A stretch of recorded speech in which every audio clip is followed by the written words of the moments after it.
Globalisation के इस दौर में दुनिया के एक हिस्से में अगर भला हो या बुरा, लेकिन उसका असर दुनिया के दूसरे हिस्से पर तो पड़ता ही है, डायरेक्ट, इनडायरेक्ट, प्रत्यक्ष या परोक्ष।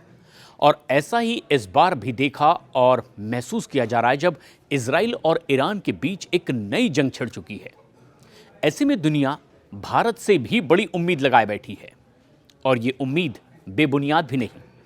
इससे पहले भी इजराइल जब यूक्रेन से शुरुआती दौर में ही लड़ता भिड़ता दिखाई दिया था, दुनिया भर में इसे लेकर चिंता जाहिर की गई थी और एक उम्मीद भारत से भी की गई कि भारत इस जंग को रोकने में, शांति की ओर कदम बढ़ाने में एक अहम भूमिका निभा सकता है।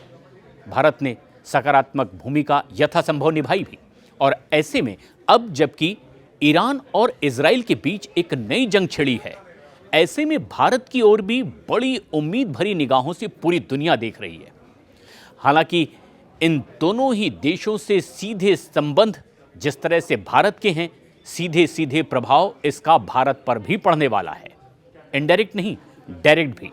और सबसे बड़ी बात तब सामने आई जब ईरान ने इजराइल से संबंध एक मालवाहक जहाज पर कब्जा कर लिया, जिसके चालक दल में 17 भारतीयों की मौजूदगी थी।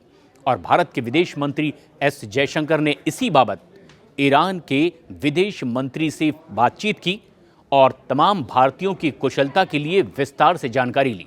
हालांकि भारत के उन तमाम तर्कों और चर्चा के बाद ईरान ने भारत की बात स्वीकार भी की और भारतीय प्रतिनिधि मंडल को उन तमाम भारतीयों से मिलने की इजाज़त ईरान की ओर से मिली है।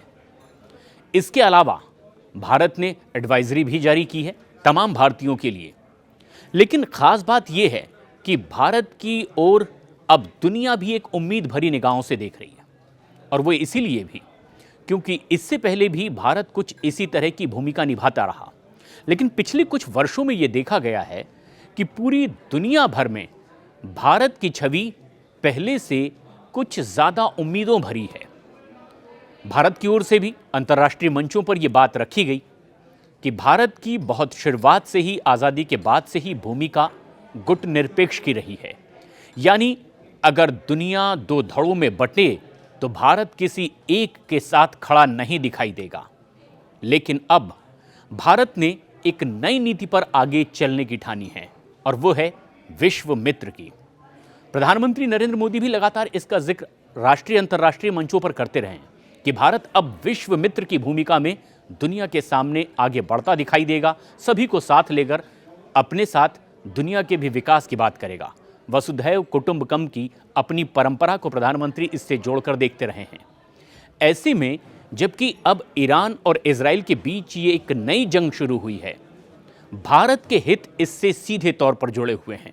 भारत अंतर्राष्ट्रीय स्तर पर शांति की लगातार अपील करता रहा, और अब जबकि खुद भारत के विदेश मंत्री एस जयशंकर ने न सिर्फ ईरान के विदेश मंत्री से बातचीत की है भारतीयों की कुशलता के लिए, बल्कि इजराइल के विदेश मंत्री से भी भारत के विदेश मंत्री ने फ़ोन पर बातचीत की है। जो हालात हैं इस पर चिंता भी जाहिर की है।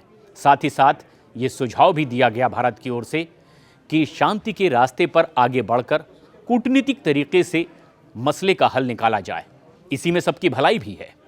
दरअसल भारत के जिस तरह के संबंध पिछले कुछ दिनों में ईरान और इजराइल के साथ और ज़्यादा मजबूत हुए हैं, उसे लेकर भी पूरी दुनिया एक नई उम्मीद भरी निगाहों से भारत को देख रही है, क्योंकि इससे न सिर्फ भारत का हित है बल्कि दुनिया के कई देशों का भी भला होगा।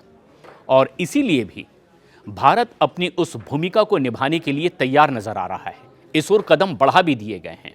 न सिर्फ इजराइल के विदेश मंत्री से बात करते हुए एस जयशंकर ने कहा कि इस मसले पर शांति, संयम और धैर्य से कदम आगे बढ़ाने की ज़रूरत है, और बातचीत के जरिए, कूटनीति के जरिए इस मुद्दे को हल करने की ज़रूरत है।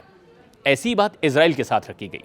लेकिन जो भारत के संबंध इजराइल से हैं, इसे खास तौर पर लेकर पहले भी भारत से एक बड़ी उम्मीद की गई थी, और अब एक नए सिरे से भारत की उम्मीद, क्योंकि पिछले वक्त में ही G20 शिखर सम्मेलन भारत में आयोजित हुआ, और ऐसे में भारत मध्य पूर्व यूरोप आर्थिक गलियारे की जोर शोर से चर्चा हुई। इसकी शुरुआत हुई।